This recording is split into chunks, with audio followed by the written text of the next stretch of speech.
Hustisya ang panawagan ng Ang Bombero Party List matapos ang pamamaslang sa third nominee ng grupo sa Maynila. Yan ang agenda report ni Joash Malimban. Hustisya! Mariing kinundena ng Ang Bombero ng Pilipinas Party List ang naging pagpatay sa kanilang dating chairman at third nominee na si Lenin Bacud. Ang kanilang first nominee na si Jose Goytia hindi napigilang maging emosyonal.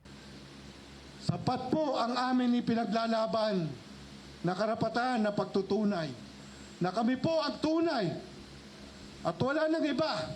Sa ulat ng PNP, naganap ang pamamaril sa Sampaloc, Maynila bandang alas 6 ng gabi noong Lunes.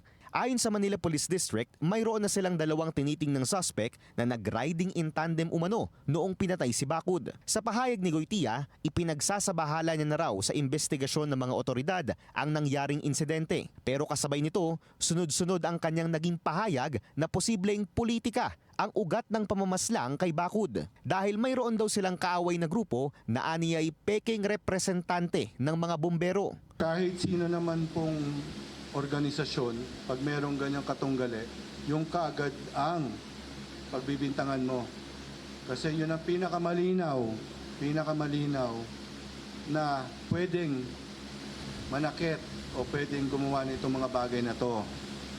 Pero pinagkakatiwala pa rin namin sa alagad ng batas at sa hustisya ang pag-imbestiga at paglutas nitong mga krimen na nangyari. Sir, sorry, okay lang po ba na pangalanan po ito pong kabilang kampo na ito? Hindi ko po pwedeng legally, I cannot say that.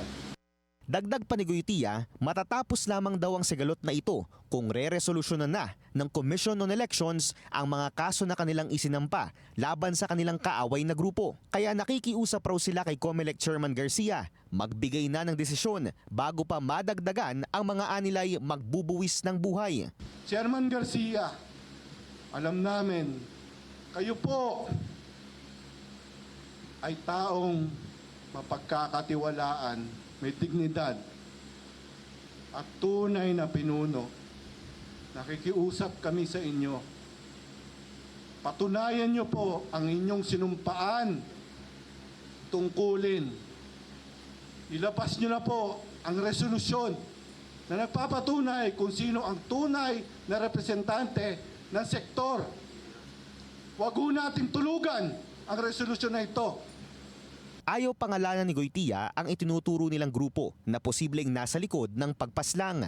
Kasalukuyan pang iniimbestigahan ng Commission on Elections kung election-related ang insidente. Para sa agenda, Joash Malimban, Billionaire News Channel.